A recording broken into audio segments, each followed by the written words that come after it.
introducing Belsasar Lepe, co-founder and CEO at Cerby. How are you, man? I'm doing well, thank you so much. We're on the tail end of RSA this week, so excited, a little bit tired, but mostly excited about the week. Well, you're actually my last podcast of the series at the conference, mate. So they say save the best till last. We'll see about that, but if nothing else, let's finish strong. Yeah, absolutely, absolutely. How's the con been? What have you been up to?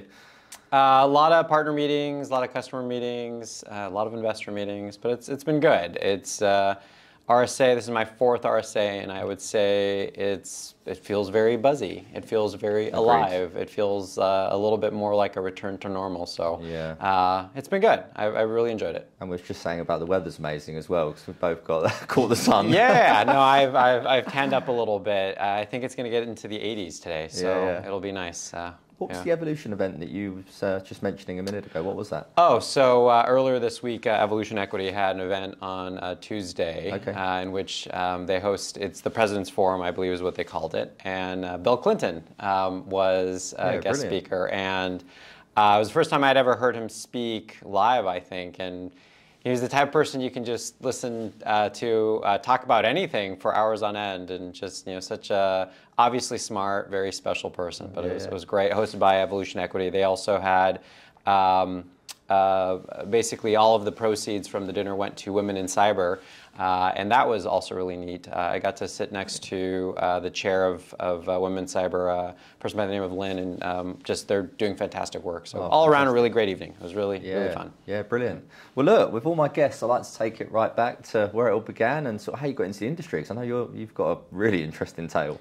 A quick one here from Oliver, one of the co-founders of Asperon Search. Our CyberBytes podcast showcases the security ecosystem's most exciting companies, but we do much more. Our talent solutions give security vendors the competitive advantage by building high-performing go-to-market and technical teams globally. If you're looking for your next role or need to hire the best talent in this competitive market, then reach out to us directly via our info@email in the show notes. Let's get back to it. Yeah, I mean, this is my second company, so just kind of quick background on Cerby. We are an identity automation company, and what we focus on is basically helping organizations identify identities and applications that live beyond the identity perimeter. That's to say that they aren't currently managed by their central identity system.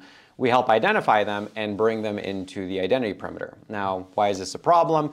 Well, on the average case, anywhere between 20% to 80% of your application ecosystem is unknown by IT or potentially unmanaged. And so our ability to help discover those applications and then make sure that they are connected into your central identity system, this is one of the ways to close a major identity gap. So that's a little bit of what we're doing now. But my path to that is somewhat interesting. This is my second company. My first company was more in the video space, and we started that company in 2007. But it was actually some of the work that we did there that eventually led to our founding Cerby. And specifically, we developed some really great relationships with a customer where about 4 years ago, they reached out and said, hey, we have this problem in the cyberspace.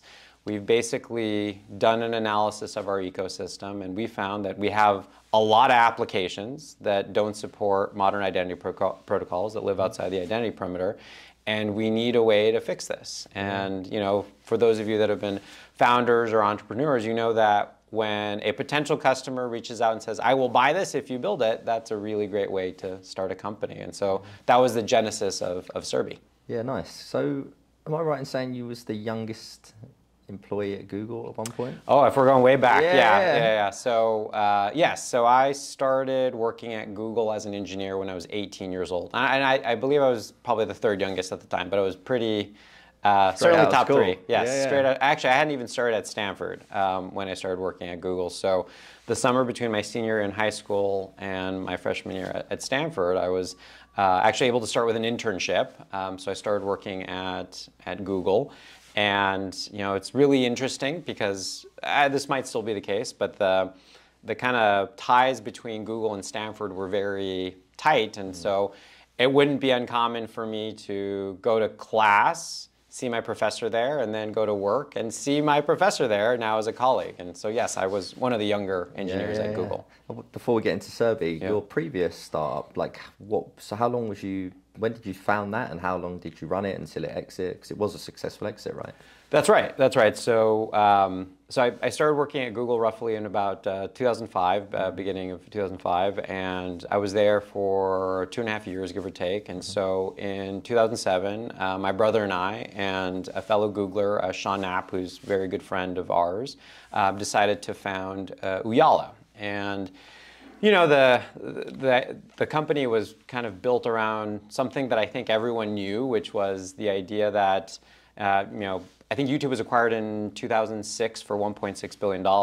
And one of the things that was very obvious is that most of the content that was being watched on YouTube wasn't, cat videos. It was professionally produced content. Now, at the time, it was pirated, but something like 90% of the traffic on YouTube was professionally produced. And so we looked at that and we thought, hey, this is a clear indicator that folks don't want to watch video based on a scheduled program. They want to watch it, they want to consume it when they want to watch it. Now, I'm saying this in 2024, that's a really obvious idea now, but back in 2007, the idea of enabling users to watch content when they wanted to watch content, that was a pretty novel idea. And so we set out to build Ooyala around that idea of enabling folks to do away with appointment television viewing. And we ended up pivoting shortly after because the cost of content is too high, but that's when we started in 2007. So when you exited, who did you then launch Cerby with? Did you do it with your brother again, or? So how was that as well as an experience, doing a startup with your brother? It was great. My brother is nearly 8 years older than me, and I've always thought of him a little bit more like a third parent, and so he's just always been wildly supportive of me. And I guess you'd have to ask Sean Knapp, who is the third founder, whether or not the dynamics were problematic. But it was always really enjoyable being able to work with Bismarck. I respect the hell out of him, and I feel very fortunate to have such a strong champion and supporter in the form of my brother. So that part of it was great. And so to answer your question, Bismarck left Ooyala in 2014 around the time that we were acquired by Telstra. That was about a $440 million acquisition. And he left to found a company called Wiseline. And one of his founders is a gentleman by the name of Vidal Gonzalez, who was an early employee of ours at Ooyala, which was the first company. He helped us create our presence in Guadalajara, Mexico. So he and Vidal and Bismarck went to found Wiseline. And it's actually Vidal who's my co-founder at Cerby, and feels maybe a little bit incestuous, but the reality is when you're starting a company, you want to build it with someone that you trust because it's stressful, right? And so been very fortunate to be able to rely and have a working group, a friend group, like folks that include Vidal that we can build stuff with. How did that set you up for your second startup? Obviously, I imagine there was a ton of lessons learned in the first gig and then going into then founding Cerby. It's, the thinking going into a second startup is don't make the same mistakes again. And for the most part, I think we've been very good about that. I would say one of the key lessons I learned when we were building Ooyala, which again was the first company, is the team matters so much. I think in the early days there's a lot of focus on what's the idea, what's the problem that you're solving. But one of the things that I learned working alongside Bismarck and Sean is absolutely the problem space matters. But if you're not spending a sufficient amount of time thinking about what is the composition of the team that is best suited to go tackle that problem, you're going to have a very, very short runway. And I think that's somewhere where we've been very conscientious, very conscious of, hey, let's focus on building the team that builds the product that customers love. If you start kind of upstream with the team in mind, a lot of things kind of naturally fall in place. You find that you're more resilient to just all of the variability that you see when you're trying to build a company. Yeah, nice. Spoke a little bit about the team. Let's talk a little bit more about Cerby as a product. Can you tell me a little bit more about it? Absolutely. Here's a good way to contextualize it. Do you use a password manager today? 1Password, LastPass? Yes, LastPass. LastPass. Okay, no judgment. Yeah. You know, Don't search my name on the dark web. In my personal time, I use 1Password, but both very capable password managers. Yeah. So a way of thinking about where Cerby operates is in the last mile. Now, the reason why I mention a LastPass and a 1Password is they are very good at, for example, identifying that maybe you've got a set of credentials out on the dark web. But they then rely on you to do the next step, which is to update those credentials. The other day I was helping my dad set up his Apple business ID, and Apple Keychain, which is their password manager, has a similar capability. And he had something like 185 passwords that he needed to update. I'm like, Dad, why? Like, you need to update this. This is not good. And he's like, I'll get around to it. And unfortunately, that's the issue in the last mile. There are too many tasks that rely on humans to carry out work. And so what Cerby does is we can automate all of that. Sitting on top of a password manager, or if you're on the workforce side, corporate side, we can come in and carry out those tasks that would otherwise fall to end users. And going back to what I mentioned at the outset, the first thing is identifying those applications or those identities. But once you've identified them, we can start to chip in at key moments where the work would otherwise fall to the end user. So like updating a password because it's been in a breach, or seeing that you don't have two-factor authentication turned on for an account, we can step in there and also do that. So that's how to think about us. Yeah, very smart. What's your take on like two-factor authentication through SMS? It is the weakest form of two-factor. There were the recent hacks of, I think it was SEC and the Mandiant Twitter accounts. Those happened sometime in the last 3 months. And this is the public service announcement where if you're using SMS-based 2FA and there are other forms of two-factor, you should change it immediately, because that is a form of two-factor that is very susceptible to being taken over. All that a threat actor needs to do is to go to the nearest Verizon or AT&T shop, bribe an employee to basically copy your SIM, and then all of a sudden they can break into your accounts. And so I suppose some SMS 2FA is better if it's the only option, the no 2FA, but if there are other options, you absolutely should switch. Yeah. So I was also reading up on your website about there's 83% of employees, like former employees of companies, still like access their old company data. Is that about right?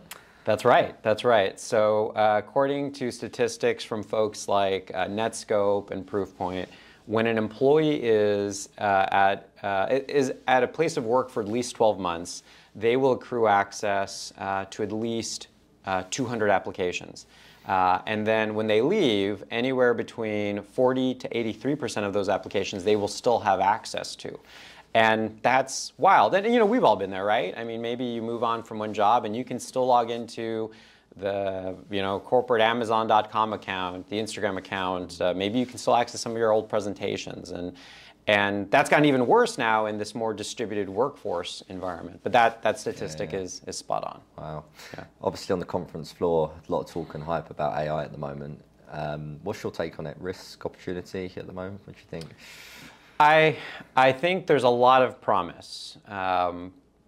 But the use cases in which AI provides a meaningful lift are few and far between. But the technology is very promising. I mean, the ability to be able to help out security practitioners, the ability to be able to make engineers more efficient, the possibility is there, but it's not there yet, quite yet. And so I think if you are in a place where you are buying a product that advertises AI, I mean, test the hell out of it. You really need to make sure that it can do what you expect it to do.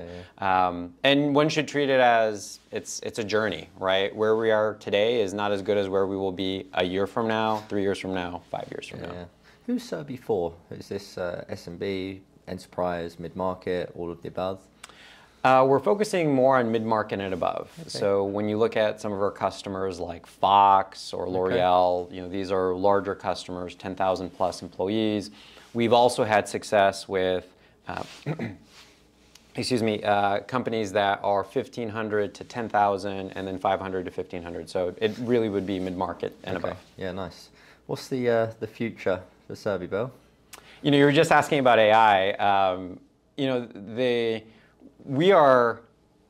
was a recent Verizon data breach report in which they said that 68% of all security incidents are due to the human element. You know, let's take a moment and take that in, right? Nearly 3/4 of everything that happens in a cyber context is due to a human either knowingly or unknowingly messing something up. Our vision is, you know, what if you could reduce that, even just by half, right? By automating away the dependency on the human, that is a meaningful reduction of the attack surface. And so our focus is how can we make progress against that? And, you know, going back to the AI component, what one can do now with large language models and large action models, it's so exciting because now the technology actually exists to be able to meaningfully start to automate some of that. And so that's what we're looking at, is just how can we continue to remove the dependency on what we as corporate business users have to do so that we can keep ourselves safe, our data safe, and our businesses safe. Absolutely. To wrap this up, Bell, one question. If you could give one bit of advice, obviously a successful startup previously, any founders listening to this, what advice would you have given your younger self? Any other founders, what advice? You know, you're always wondering, am I on the right trajectory? And someone recently shared this with me. I think they were quoting a former Olympic coach. You know, if a third of the time it sucks, a third of the time it's okay, and a third of the time it's great, then you're on the right track. And I think that's always just something really great to contextualize, that the founder's journey, the entrepreneur's journey is rough. It's going to have a lot of highs, a lot of ups and downs. And so just remember the third, a third, a third. Sometimes it's really going to suck, sometimes it's going to be okay, and sometimes it's going to be great. That's roughly the ratios that you're seeing, then you're probably on a good trajectory. Love that. Bell, I wish you all the best of success for the future, my man. Appreciate it. Thank you so much. No, brilliant. Thank you for listening. I hope you enjoyed this very special RSA Conference 2024 edition. If you did, then please like, subscribe, and of course share with your colleagues and friends. If you're a candidate looking for your next role or a hiring manager looking to build out your technical or go-to-market team, then please reach out to me directly on LinkedIn or via our email, info@asperonsearch.com.